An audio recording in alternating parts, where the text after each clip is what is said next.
ট্রেনের যাত্রীদের মধ্যে বচসা গড়ালো রাজনৈতিক সংঘর্ষে। গন্ডগোলে জড়িয়ে পড়ল তৃণমূল বিজেপি। দুপক্ষের সংঘর্ষ উত্তপ্ত হয়ে ওঠে সোনারপুর থানার সুভাষগ্রাম স্টেশন চত্বর। বিজেপির অভিযোগ, তাদের দুই কর্মীকে মারধরের পাশাপাশি ভাঙচুর চালানো হয় দলীয় অফিসেও। সোনারপুর থানায় বিক্ষোভ শুরু করে বিজেপি সমর্থকেরা। ভোর পর্যন্ত চলে এই বিক্ষোভ। পুলিশের সঙ্গে তুমুল বচসা হয় বিজেপি সমর্থকদের। তাদের অভিযোগ, লাঠিচার্জ করেছে পুলিশ। তাদের দুটি ছেলে তারা ট্রেনে ফিরছিল,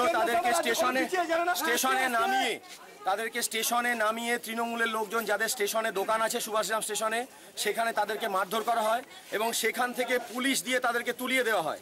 এরপরে আমাদের লোকজনের যারা পার্টি অফিসে বসেছিল সুভাষগ্রাম বিজেপির পার্টি অফিসে, সেই পার্টি অফিসের মধ্যে ঢুকে সেই পার্টি অফিসের মধ্যে বিভিন্ন আসবাবপত্র ভেঙে ফেলা হয় এবং আমাদের লোকজনকে বেধড়কভাবে মারা হয়। রাতের শহরে ফের বেপরোয়া গতি, ফের দুর্ঘটনা। শেক্সপিয়ার সরণি এবং এজেসি বোস ক্রসিং এ দুটি গাড়ির সংঘর্ষে আহত হন দুজন। তাদের বেসরকারি হাসপাতালে নিয়ে যাওয়া হয়। আহতদের মধ্যে একজন মহিলা।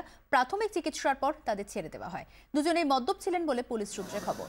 ঠিক সময়ে এয়ারব্যাগ খুলে যাওয়ায় প্রাণহানি এড়ানো গেছে। অন্যদিকে মানিকতলায় ট্রাক এবং মিনিটরের সংঘর্ষে আহত হয়েছেন 6 জন। গতকাল রাত 3:30 নাগাদ ঘটনাটি ঘটে রাজা দীনেন্দ্র স্ট্রিট এবং বিবেকানন্দ রোডের সংযোগস্থলে। মাছ এবং সবজি বোঝাই লরি এবং ম্যাটাডোরের মধ্যে সংঘর্ষে উল্টে যায় সবজি বোঝাই মিনিটরটি। ট্রাক এবং মিনিটর আটক করেছে পুলিশ।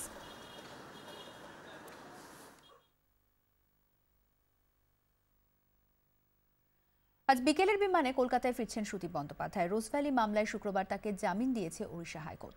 শনিবার রাতে রিলিজ অর্ডার পৌঁছয় হাসপাতালে। সুদীপ বন্দ্যোপাধ্যায়ের পুলিশি পাহারা তুলে নেওয়া হয়। তখনই মুক্ত হয়ে যান সুদীপ বন্দ্যোপাধ্যায়।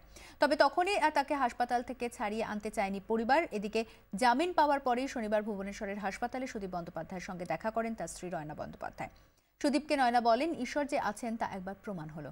জবাবে একটু হেসে সুদীপ বলেন, তার শরীরটা ভেঙে গেছে।